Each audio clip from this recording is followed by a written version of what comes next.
뿐이다 라고 하셨습니다. 옳고 그름 역시 그렇습니다. 다만 우리가 인연 따라서 그때 상황 속에서 잠시 형상을 갖추고 나타나는 것이지 옳다 그르다 할 본래 성품이 없습니다. 불법 또한 예외가 아닙니다. 이것이 불법이다 라고 절대화시킨 것은 이미 진리가 아닙니다. 그래서 지난 시간에 배웠죠. 무유 정법명 안욕따라 삼명삼볼이다. 그래서 정해진 법이 없기 때문에 그것이 바로 최상의 깨달음이다 그랬습니다. 어떤 것을 정해놓고 이것이 가장 좋은 거야 라는 그런 집착, 그 고정관념이 있으면 그것은 이미 깨달음의 법이 아니다 이 말이에요.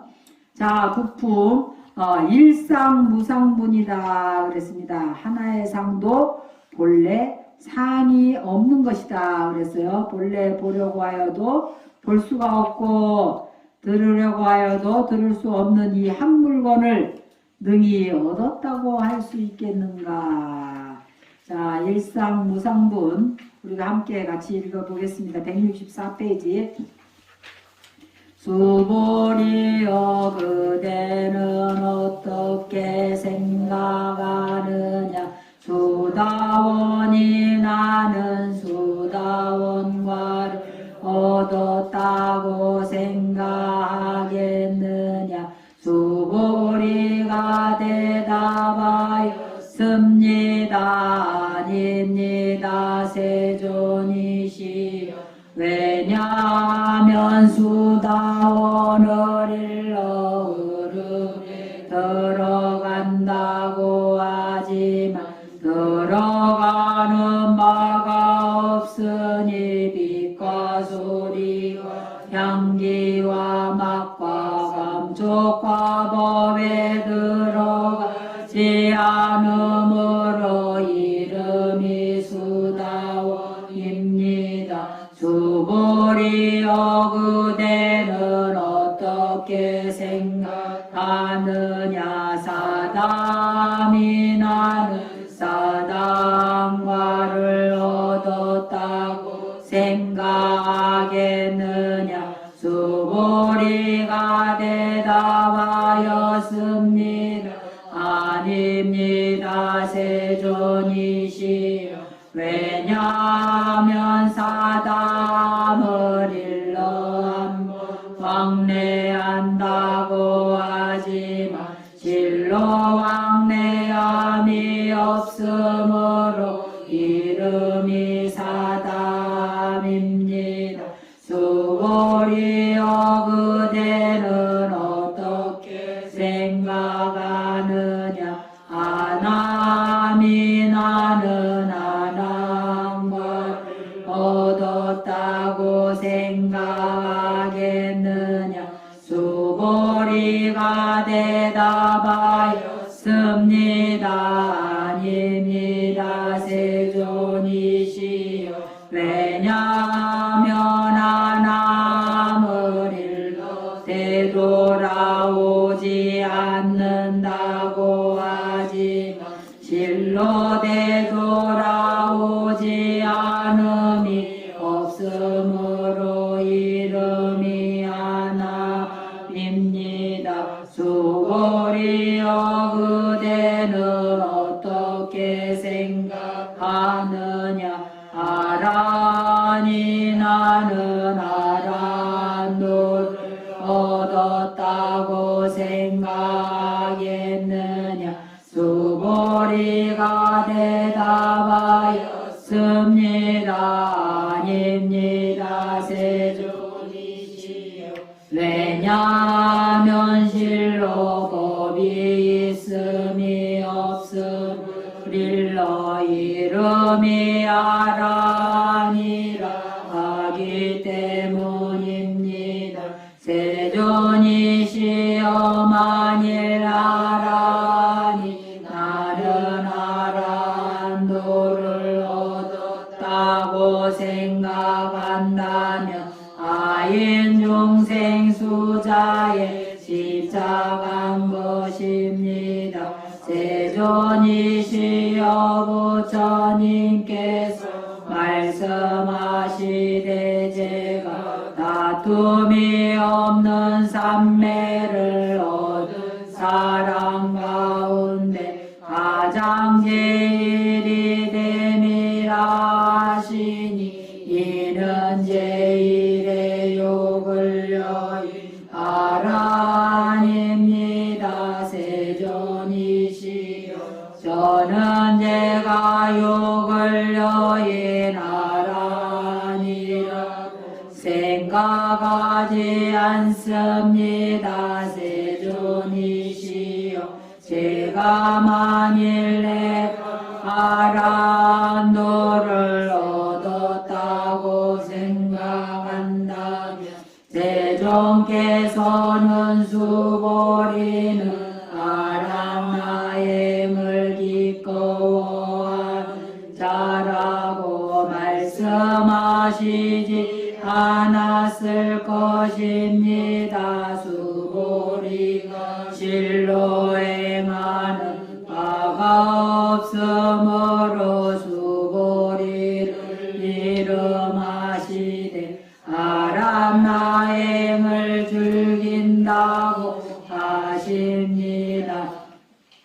지금 이 대목은 소승사과라고 그래요. 우리가 소승의 성인에 드는 4개의 과일을 증득하신 그런 분들을 말하는 겁니다. 그래서 성인의 흐름에 성인의 부류에 들어가신 분들을 소승사과라고 이야기하는 것입니다.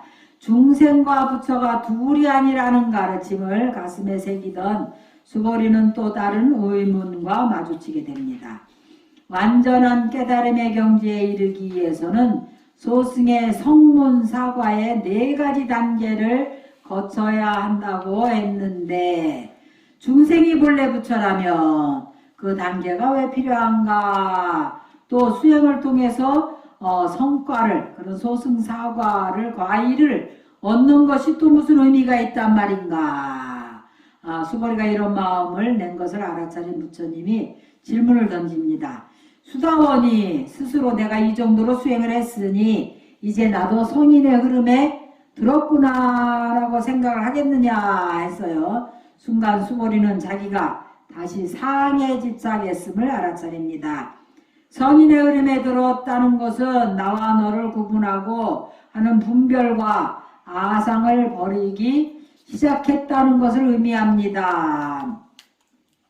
그러니까 분별하는 마음과 아상을 버리기 시작한 게 수다원에 들기 시작한 거예요. 만일 스스로 내가 성인의 흐름에 들었다라고 생각을 하면 그가 내가 성인의 흐름에 들었다 이랬죠. 그러면 아상이 아니에요. 아상이다 이 말이라. 그래서 아상을 버리지 못한 것입니다. 성인의 길에 들어선 자신과 성인의 길에 들어서지 못한 중생을 구분한 거다 이 말이에요. 그런 마음이 남아 있다면 수다원이 아닙니다. 부처님의 물음에 수보리는 이 점을 깨달았던 것입니다. 나는 깨달음을 얻었다. 나는 자유로운 사람이 되었다고 소리치고 자랑하는 이가 있다면 이는 그가 아직 깨달음을 얻지 못하는 사람이라는 것을 증명하는 겁니다. 깨달음을 얻는 이는 깨달음을 얻었다거나 얻지 못했다는 생각조차 일으키지 않는 법입니다. 나는 수다원에 들었다는 생각은 마음이 아직 경계에 따라 일어나고 사라진다는 뜻입니다. 경계에 이끌리는 수준이라면 수다원이라고 부를 수 없습니다. 수다원은 성문사과 가운데 첫 번째 단계인데 성문사과는 수다원, 사다함, 아나함, 아라한이 있습니다. 수다원은 그릇된 견해를 버리고 성스러운 흐름에 들어섰다는 뜻으로 임류, 그러니까 성인의 부류에 이제 처음으로 들어갔다. 그래서 예류라고 합니다.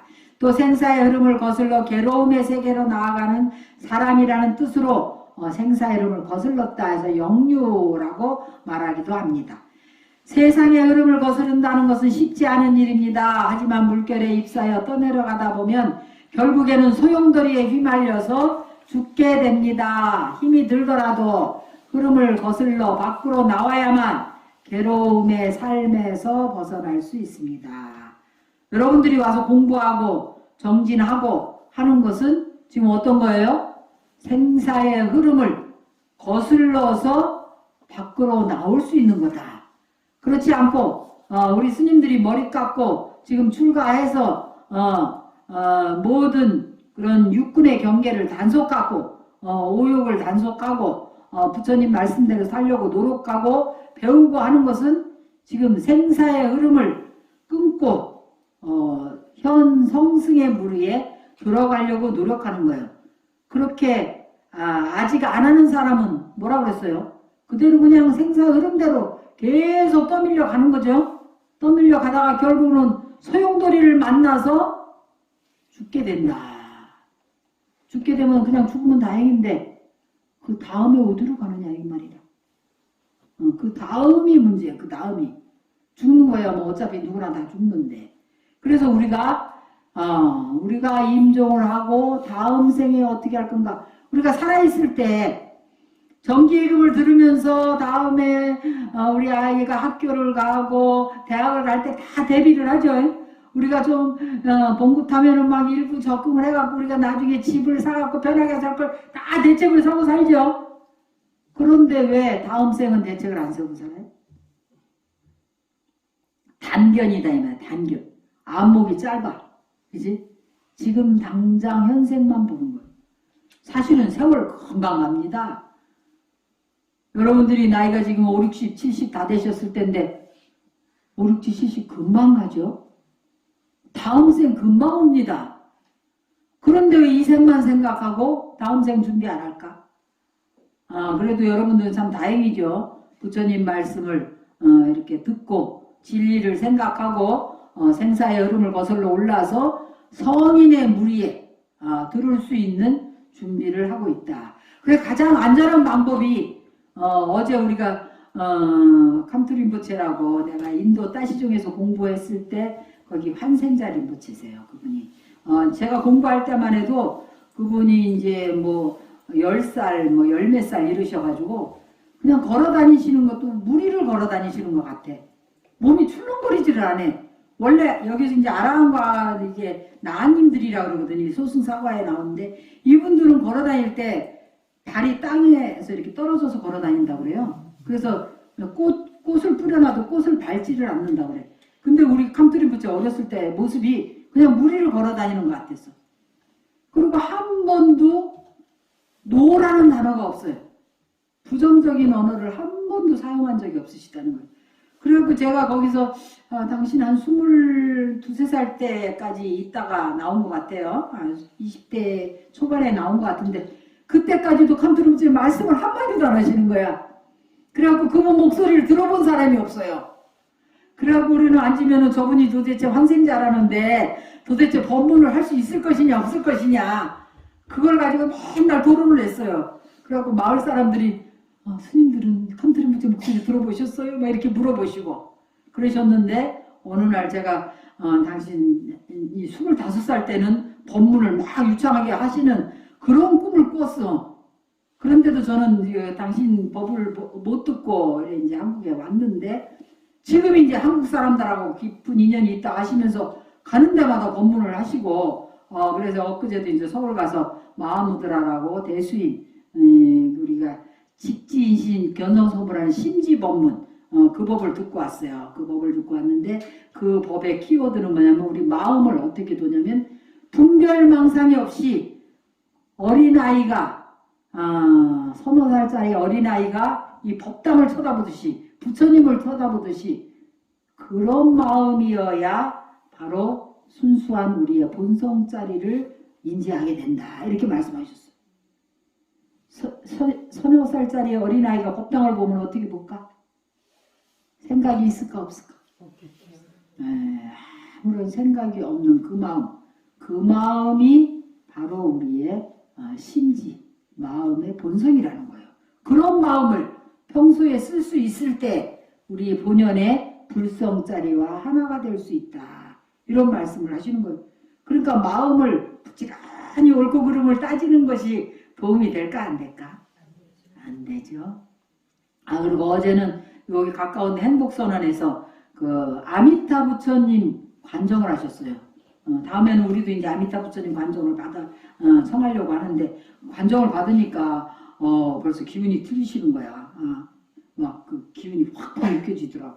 그러면서 우리가 평소에 아미타 부처님의 극락세계는 우리 중생들을 위해서 당신이 본원력 48가지 대원을 세우셨잖아요. 그 대원으로 우리 중생들이 언제든지 아미타 부처님을 생각하고 발원하고 극락세계에 나기를 원하면 언제든지 올 수 있도록 아미타 부처님께서 그리고 원력을 세워서 극락세계를 만들었고 극락세계에 가면 성불학교 교장 선생님이 아미타 부처님이 성불은 땀은 당상이다 이 말이에요.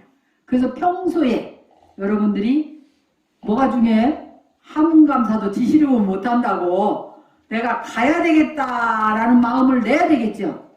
발원이라 이 말이에요. 발원을 해야 되고 그 다음에 갈 수 있는 행을 해야 돼. 행이 뭐예요? 일단 연불행이죠. 부처님을 생각하고 극락세계에 대해서 생각하고 또 아미타 부처님 상을 모셔놓고 자주 보고 그리고 복덕이 있는 행을 좀 지어야 된다. 악업을 지으면 안 되겠죠. 그 중에서도 오역죄를 지으면 안 된다. 그래서 오역죄가 뭐예요? 부처님 몸에 피를 내고 아라한 스님들 그런 도인들 몸에 피를 내고 그래서 청강의 물을 흔들지언정 도인의 마음은 흔들지 말라 이런 말도 있어요. 이제 간신히 공부 좀 하려고 머리 빡빡 깎고 공부 좀 하려고 이렇게 들어와가지고 그야말로 참 어렵게 이 육군을 절제하고 있는데 특히 우리 보살님들 비구 스님들 절에 가가지고 짧은 치마 입고 말이지 그리고 앞에서 살랑살랑대고 그러지 하면 안 돼. 그래서 부탄 같은 데 가면요 살이 나와 있으면 절에 들어가지도 못해요. 그 사람들 몸을 다 가려야 절에 들어갈 수 있어요. 그리고 제가 불자들도 몸을 다 가려야 되고 우리 사람들은 막 절에 오면서도 반바지 입고 오잖아. 그죠? 배꼽티 안 입고 오면 다행이요. 배꼽이 훌러덩 내려갖고 막 반바지 바지를 입은 건지 안 입은 건지 막 짧게 입고 막 다리를 허옇게 내고 막 그렇게 오는 여자 아가씨들도 많고 이래. 근데 우리는 그래도 비구니 스님이니까 그래도 덜한 거야. 비구 스님들한테 그 절에 가서 그러고 돌아다니면 어쩌겠어. 근데 개념이 없어. 개념이. 그분들이 얼마나 어렵게 도 닦는다고 그리고 육군을 절제하고 그러고 있는 분들인데 그래서 차라리 청강의 물을 흔들어라 이 말이야. 절대로 도인의 마음을 흔들지 말라. 그만큼 어려운 거요. 그래서 여러분들이 그 스님들을 제가 불자들은 스님들을 외호도 해야 되지만 보호를 해야 됩니다. 스님들이 수행을 잘할 수 있도록. 그래서 제가 대만 불자들 참 칭찬하는 거예요. 대만 불자들은 스님들이 아무것도 생각 안 하고 오로지 정진만 할 수 있도록 철저하게 도와줍니다. 그래가지고 음식점도 딱 따로 스님들 들어가실 수 있는 음식점이 딱 따로 있어. 그래가지고 제가 배가 하도 고파갖고 유학생 때는 맨날 배가 고프잖아요. 그래가지고 빵집이 있으면 홀라는 그때는 빵을 좋아할 때잖아. 그래갖고 홀라남 들어가서 빵 좀 사. 배고파 죽겠으니까 맨날 걸어다니고 뭐 그때는 뭐 자유이 길을 해. 뭐 택시 탈 돈이 있어. 버스 탈 돈도 없어 유학생 때는. 그래가지고 걸어다니는 거야. 버스를 못 타가지고. 그러니까 배는 또 얼마나 고파. 그래갖고 빵집이 보이면 막 얼른 들어가서 그 소보루빵 같은 거 하나 먹고 싶어가지고 살라고 들어가면 그새 누가 또 쫓아 들어오는 거야 불자가. 아이고 스님 여기 계란 들어가서 먹으면 안 된다고. 계란도 먹고 싶은 심정에 배가 고파가지고. 근데 계란 들어가서 안 된다고. 그래갖고 얼마나 보호를 받는지. 그래갖고 나중에는 이제 생각이 딱 다른 거에 대한 생각이 싹 끊어져.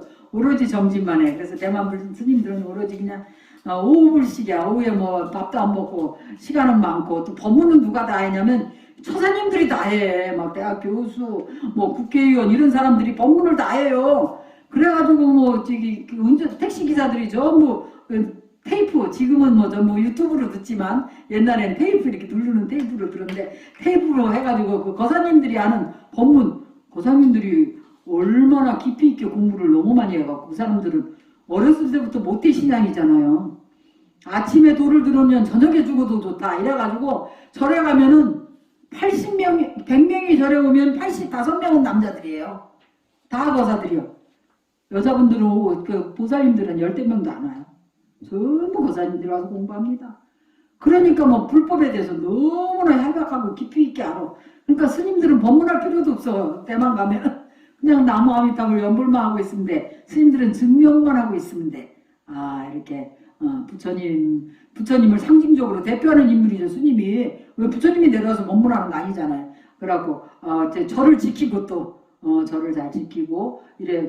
그 사람들은 얼마나 스님들을 보호를 잘하냐면 제가 대만에 유학할 때 일주일에 한 번씩 와서 냉장고를 싹 채워놔. 스님들 먹을 음식으로. 안 먹는 건 절대 있으면 안 돼. 그러니까 자기네들이 와갖고 싹 채워놓고 스님들이 가야 되는 그 음식점 다 따로 있고. 근데 한국 스님들이 막 한국 스님들 영화관 같은데 옛날에 유튜브가 없으니까 그랬을 거야. 영화 보고 싶어서 한국 영화 들어오면 또 보고 싶어 하잖아. 막. 그래 가면은 그 표 파는 아가씨가 절대로 안 파는 거예요. 절대로 안 바르면 또 우리 스님들은 막 어찌 또 화를 잘 내니까 막 스님들은 어떻게 화를 내시냐고. 그 사람들은 스님들은 화 안 내는 것 줄 알아요. 그래갖고 대만 스님들은 버스가 올 때까지 이러고 가만히 서 있어요. 그래갖고 버스가 1시간 2시간 올 때까지 서 있어요. 버스가 드문드문 있잖아요. 그러다가 너무 힘들고 그냥 쓰러져요. 우리 한국 사람들은 편하게 버스 안 오면 그냥 거기 버스 정류장에 그냥 앉아요. 그냥 앉아가지고 뭐 기다리는데 이 사람들은 위를 차려가지고 막 얼마나. 그래갖고 대만 불자들은 인욕과 고행은 수행의 전부다 이러고 얼마나 인욕을 하는지. 그래갖고 옷도 맨날 줄이 해가지고 뭐 시커매둥둥 해갖고 발뒤꿈치는 또 시커매가지고 막 이렇게 갈라지고 막 이래가지고. 그리고 얼굴은 시커맸잖아요. 대만이 더우니까. 그리고 5불씩이니까 먹지를 못해서 삐쩍 말라가지고 우리가 이렇게 뽀야 있으면 저 스님은 참 수행 안 하시고 편하게 많이 주무시고 많이 잘 드셨구나 이렇게 보이는 거예요. 그래갖고 좀 부끄러워. 그래갖고 좀 고행자 상해야 되는데 솔직히 말해서 제가 좀 게으릅니다. 이거는 뭐 겉으로 표시가 나니까 부정할 수도 없어. 그런데 그거를 우리 불자들이 이렇게 외우를 하고 보호를 해야 된다 이 말이라. 그래 이 어떻게 하면 이 세찬 흐름에서 벗어날 수 있을까를 우리가 고민을 해야 되는 거예요. 그래서 스님들이 세찬 흐름에서 벗어나려고 머리를 깎은 것이지 괜히 깎은 거 아니다 이 말이라. 그래서 우리 불자들도 그런 마음으로 윤회계에서 벗어나야 되겠다. 그걸 무슨 마음이라 그래요? 염리심, 출리심이 있어야 돼. 그런 마음이 있어야만 수행을 시작하는 겁니다. 그래서 그걸 수행자의 머리라고 그래요. 그런 냉철한 마음, 윤회계에서 벗어나야 되겠구나. 윤회계를 싫어하는 마음, 벗어나야 된다는 그런 마음이 있어야 수행이 시작이 되는 거예요. 그리고 마음으로는 보리심이 있어야 깨달음을 이룰 수가 있는 거예요. 그래서 보리심은 내가 깨달음을 성취해서 일체 중생과 함께 성불하겠다는 마음. 그래 어제 이제 그 아미타 부처님 관정할 때도 림포체 그 4가지 요점을 말씀하시는 가운데 아까는 이제 얘기했죠. 그 복덕을 지어야 되고 오역제, 부처님이나 그 스님들 화합을 깨고 방해하는 그런 거, 그다음에 부모님을 학대한다든지 부모님을 죽인다든지 이런 게 다 오역제에 들어가는 거예요. 그리고 부처 스님들 수행하는 걸 방해하는 건 화학 승가를 깬다 그러거든요. 그런 오역제를 지으면 안 되고, 그리고 공덕을 지어야 되고 악업을 짓지 말고, 그 다음에 회영 발언을 해야 된다. 그래서 일체중생과 함께 성불하고 극락세계 함께 나겠다라는 그런 마음으로 평소에 연구를 하는 것이 가장 우리가 쉽게 성불을 할 수 있는 길이에요. 그리고 가장 안전한 길이고, 그래 이 윤회 흐름에서 벗어날 수 있는 그런 마음을 가져야 된다. 가장 먼저 해야 할 일은 더 이상 떠내려가지 않도록 구명보트를 밧줄을 단단히 움켜쥐는 거다. 그래서 내가 구명보트가 뭐냐면 그거를 반야용선이라고 합니다. 반야용선. 부처님의 대원의 그런 배에 올라타서, 배에 올라타면 어떻게 돼요? 그걸 이제 대어방생이라 그러는데, 큰 항공모함 같은 배는 비행기도 실어 날리죠. 우리의 업이 아무리 무겁다 하더라도 아무리 지은 업이 무겁다 하더라도 그 아미타 부처님의 대원의 원력의 바다에 타게 되면 대업왕생이다. 업을 가지고도 왕생극락을 할 수 있다는 거예요. 그래서 그것이 가장 안전하게 성불할 수 있는 또 행출삼계할 수 있는 법이다. 그래서 부처님께서 옆에서 구멍을 탁 뚫어줘가지고 삼계를 이렇게 욕계, 색계, 무색계를 올라가지 않아도 옆으로 횡으로 삼계를 벗어날 수 있는 길이 바로 연불수행이다 그랬습니다. 그래서 여기서는 이제 구명보태의 밧줄을 단단히 움켜잡는 게 바로 계를 지키는 것이다. 계를 지킨다는 게 뭐예요? 우리가 청정행을 하는 거예요. 살생을 하지 않고 주지 않은 일을 않는 물건을 탐하지 않고 또 삿된 음행도 하지 않고 거짓말도 큰 거짓말 있잖아요. 수행이 자기가 수행 깨닫지도 못했는데 깨달은 줄 착각해가지고 하는 거짓말 그리고 정신을 흐리게 하는 음주 그런 걸 하지 않는 그것이 이제 구명보태의 밧줄을 단단히 움켜잡는 불자의 수행생활이죠. 하지만 밧줄을 잡고 매달려 있지만 버티기가 힘들어서 자꾸만 손을 놓고 싶어집니다.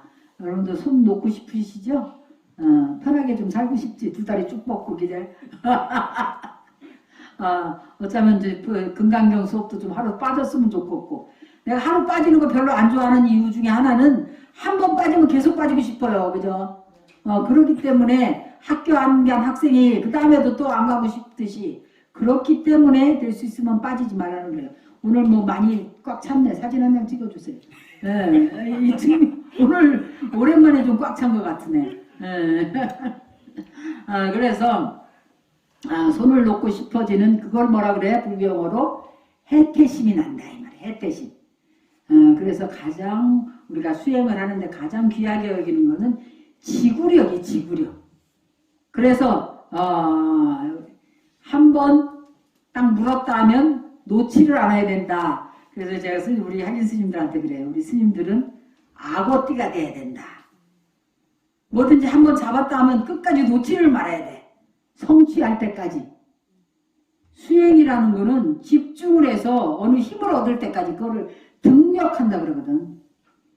등력을 해야 돼. 등력을 하게 되면 이 스님들이 등력을 하면 뭐가 생기냐면 등력하면 뭐가 있겠어요? 지혜가 열립니다. 지혜가 열리면 설통이 열리게 돼 있어.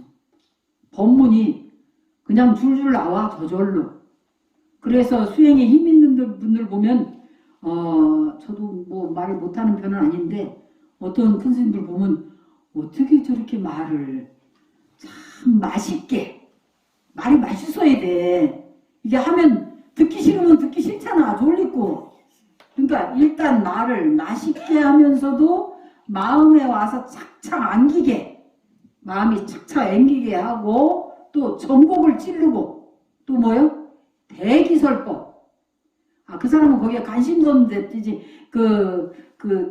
딴소리만 자꾸 했으면 그거 뭐 그 뭐야 마이동풍이라는 거야. 괜히 그렇게 얘기하면 안 돼. 저절로 그 사람의 근기에 맞춰서 대기설법이 저절로 돼야 된다. 그게 스님들이 수행에 등력을 했을 때 부수적으로 따라오는 힘입니다. 그래서 그렇게 되려면 하나를 시작했으면 끝까지 힘을 얻을 때까지 정진을 해야 된다. 중간에 놓고 싶다고 슬그머니 놓고 있다가 아이고 또 이렇게 놀면 안 되지. 그래갖고 또 슬그머니 시작했다가 그래서 한 이틀은 뭐 수행하는 것 같이 하고 3일은 그냥 북치고 놀고 이러면 안 된다고 맨날 몽창 선생님 그런 말씀 하시죠. 그렇게 하면 안 된다. 그 가야금의 현을 고르듯이 아주 팽팽하지도 않게 아주 느슨하지도 않게 적당한 그런 그래서 우리가 수행을 할 때도 절을 하루에 1000번 할 수 있으면 800배 정도만 해라. 그래. 그 꾸준히 이끌고 나갈 수 있도록 그렇게 하라는 겁니다. 네.